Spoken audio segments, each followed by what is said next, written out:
With that being said, you big dummies, you getting paid now. Right.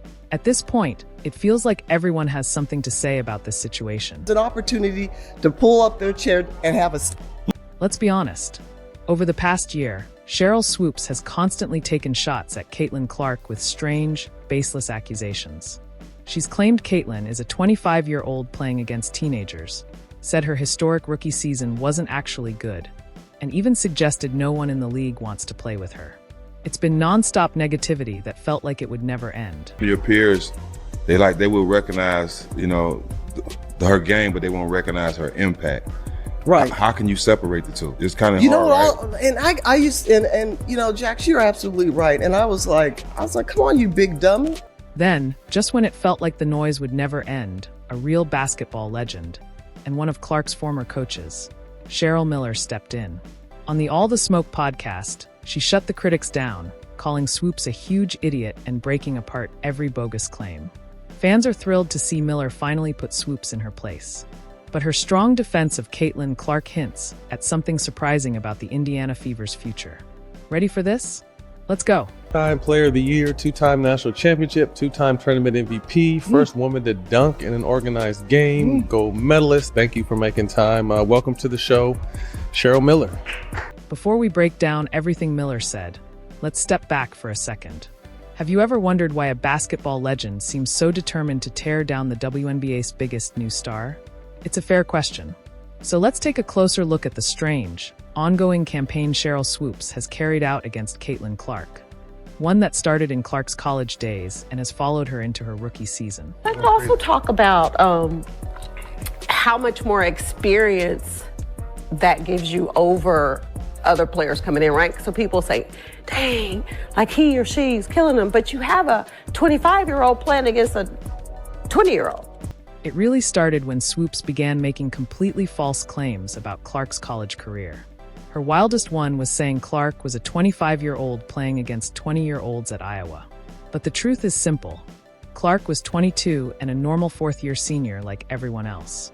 When people called her out, Swoops tried to backtrack and say she was just exaggerating because of COVID eligibility rules.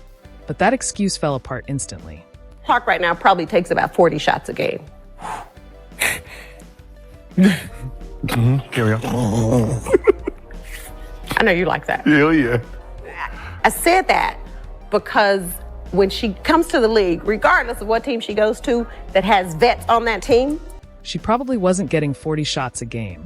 But Swoops didn't stop there. She went on to claim that Clark took 40 shots per night, trying to make her look like a selfish volume shooter. In reality, Clark averaged just 22.7 shots per game. And the funniest part? Swoops herself averaged 19.2 shots as a senior, only 3 fewer than Clark. Talk about throwing stones from a glass house. When that angle didn't stick, Swoops switched tactics again. As Clark closed in on the NCAA scoring record, Swoops tried to imply she would need a 5th year to break it. Back, Caitlin, if you're going to break a record, to me, if it's legitimate, you have to break that record in the same amount of time that that player set it. Okay. Right? So if Kelsey Plum set that record in 4 years, well, Caitlin should have broke that record in 4 years. But because there's a COVID year, and then there's another year, you know what I mean? So she's already had an extra year to break that record. So is it truly a broken record? None of that was true, of course.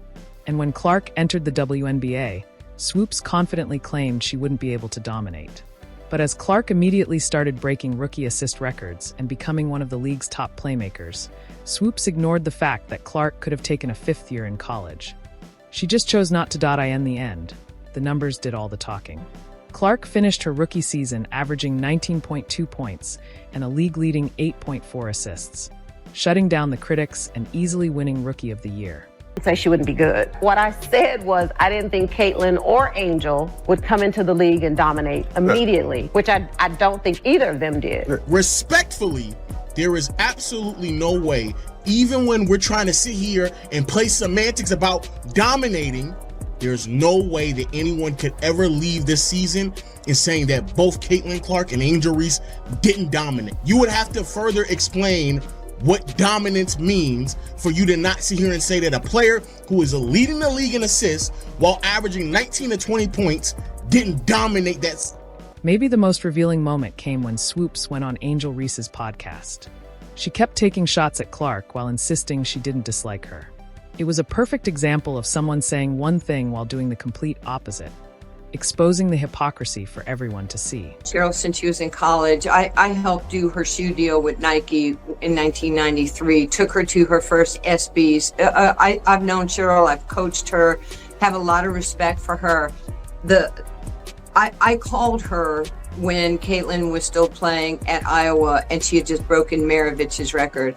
And it was all over the place, as you and I have discussed, that, there was this quote by Cheryl that said, Caitlin was, 25 years old. She was, 24 years old. She was a fifth-year senior. Right. She was taking 40 shots a game. Her records were illegitimate. When the entire basketball world started noticing this pattern, the constant criticism became impossible to ignore. It even led to real consequences. Swoops was removed from broadcasting an Indiana Fever game and replaced by another legend, Nancy Lieberman, someone who wasn't afraid to call out the misinformation.